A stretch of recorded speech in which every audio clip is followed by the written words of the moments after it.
As promised, Martin Lumpkin joins us on the Zoom line, the president of TUTA, to discuss this, I must say, rather alarming story out of the Southland over the weekend. Again, Bazaar, it's one of the fundraisers, annual event for lots of schools. You know, children from far and wide, they come out to have a time. And in this particular scenario, we had 3 students from the Penal Secondary School coming out of the bazaar with stab wounds after being attacked by a suspended schoolmate during the bazaar at the Parvati High School, that's in Debe. Now, this took place on Saturday. Now, I must say, we were informed there would have been security detectors, metal detectors, you know, everything was in place. But the suspect apparently hid the weapon in his shoe, you know, and was able to smuggle this particular weapon that he used to attack the other students. And of course, from what we understand, the suspect has been identified, but still, well, we could safely say on the run.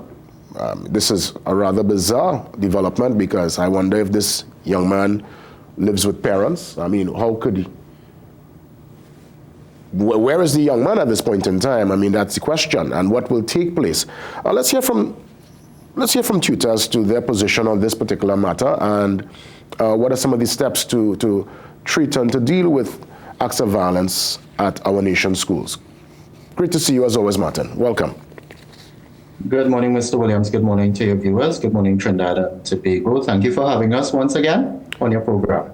Definitely. I want to ask again, what are some of the plans, you know, some of the discussions you have with the ministries? And more so, before we get into that, would there be, based on this development, a review of the bazaar experience? I mean, it's something that we all look forward to. I mean, for me, going to school in the city, growing up in South, but going to secondary school in Port of Spain, you look forward to certain bazaars. It was an annual affair to meet other students, a really nice coming together.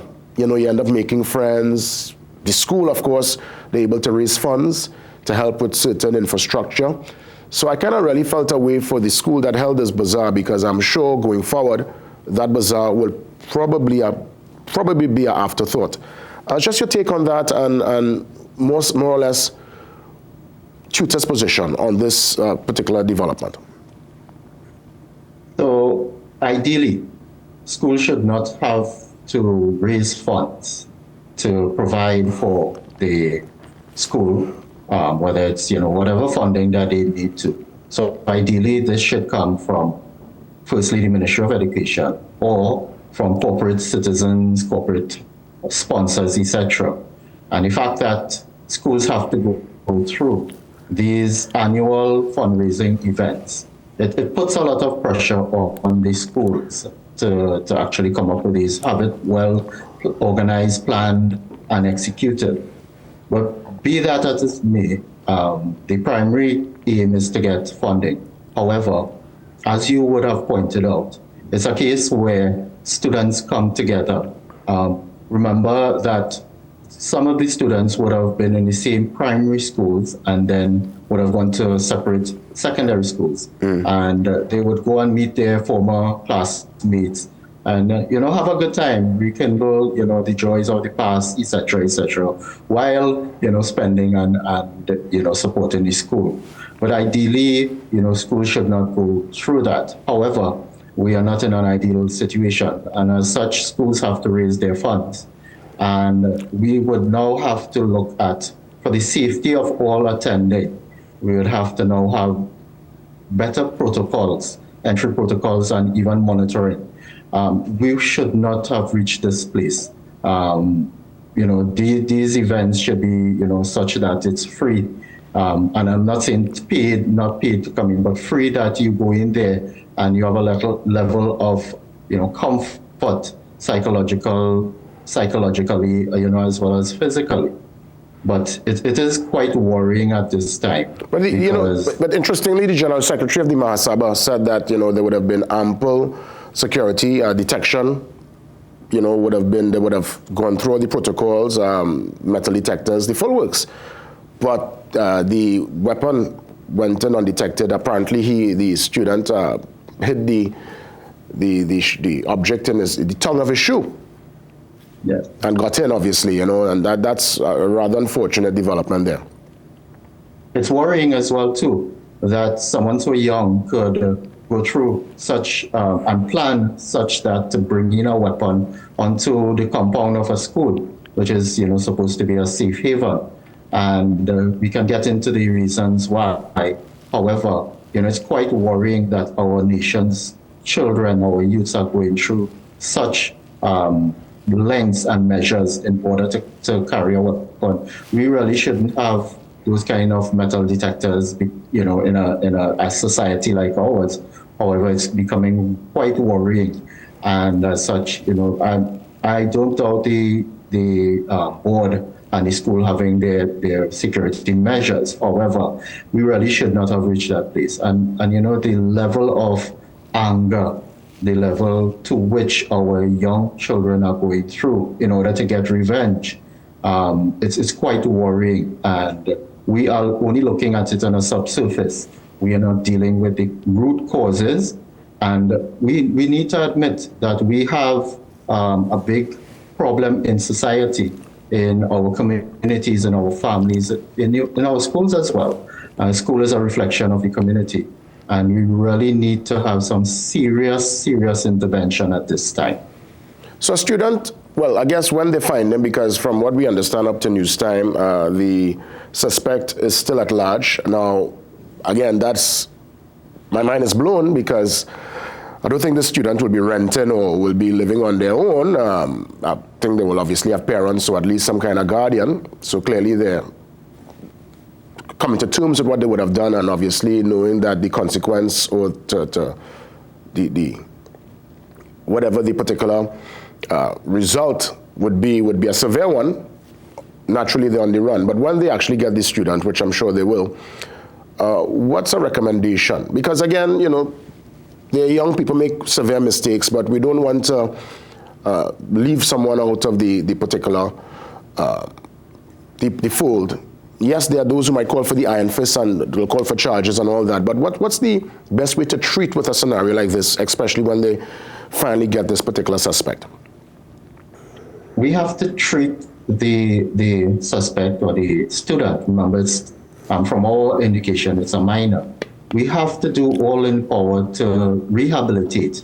So you may put the student through the penal system. However, there must be some level of rehabilitation taking place. We mustn't give up on our nation's youth, especially, those that we deem to be highly violent. And so there must be some way we can recover these youths.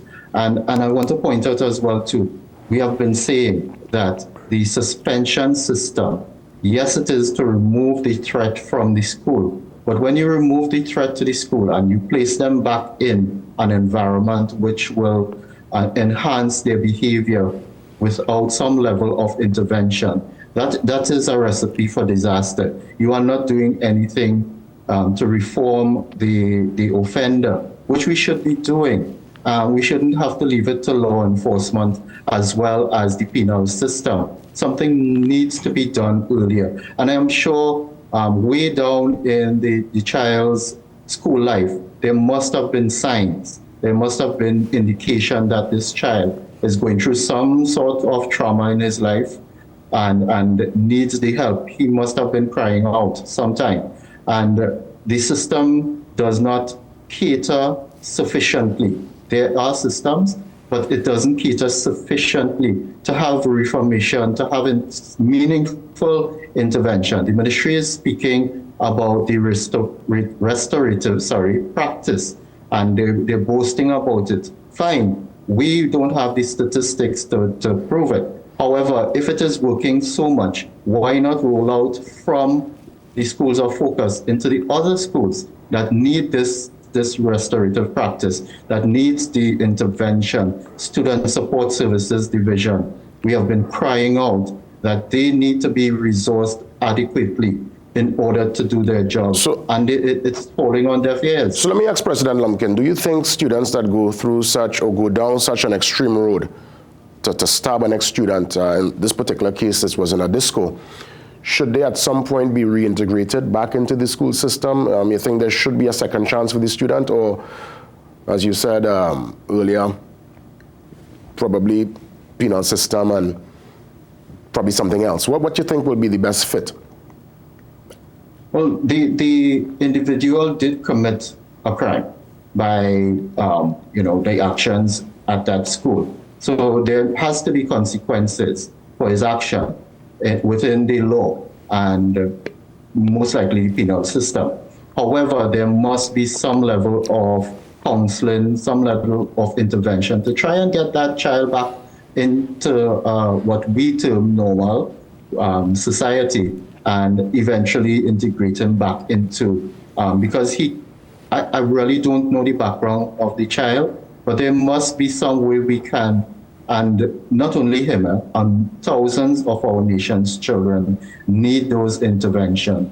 And somehow they are seeing the life of crime, gangs, etc., more attractive than the education system, than to get their education and go out and try and make a positive impact. And we are failing somewhat in that aspect. So really, we cannot give up on our nation's children. We cannot build enough jails and so on to hold them. And while they are there, it could actually get them more seasoned and more hardened and become more, regretting and come out in society angrier. And, if we don't do that at an early age. So that particular individual needs to get some level of intervention. And if it fails, then the penal system will have to deal with it. But I'm also saying there are a number of children at the primary level that we need to have those interventions early so that it doesn't blossom and bloom into the secondary.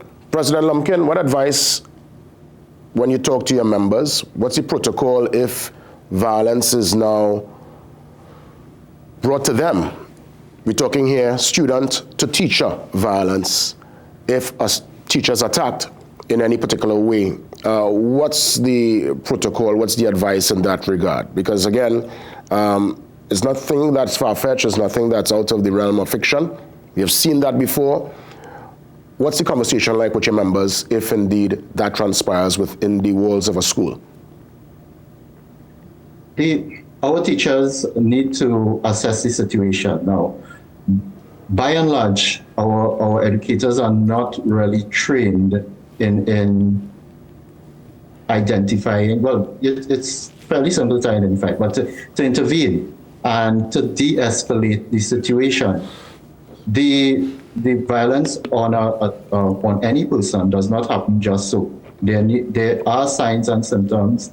There are indications that it will happen. It may have been a previous altercation and so on. But when they believe that the situation is escalating, if they cannot de-escalate the situation, then they need to walk away, avoid it. If the student is pursuing and constantly harassing and tends to show some level of physical, then if they have to defend themselves. However, they cannot just jump in and have that altercation. There needs to be steps taken. And I know that persons will say sometimes emotions and the situation. So yes, you have to assess the situation, and as the adult, you have to take the steps that are necessary. And if you have to defend yourself, you defend yourself. Most times you find the sanctuary of the office if it's close by. And if you have officers, security officers, or the school safety officers close by, you get them to also assist. Thank you, President Lumpkin. I want to put forward one more question. I'm looking at Guardian today, page 7. It speaks to High Court Judge Weston James, sides with the Teacher Service Commission's policy of hiring teachers for denominational schools. Any particular position on this development? President? President Lumpkin? Yeah, I think we... Yeah, we're back on track now. Yes. Yeah, we're back there. Yeah, High Court Judge Westman James, his particular decision to side with the Teacher Service Commission's policy of hiring teachers for denominational schools. If you could just break it down for us and just give us your position. I know it's very much very fresh, still in motion. Apparently there's going to be some kind of appeal, but explain to us what's happening here. Well, I would imagine that the Presbyterian Board will appeal the decision of the Honorable Judge. At this time, TUTA would say that we will respect the judgment of any court when it comes to the education system.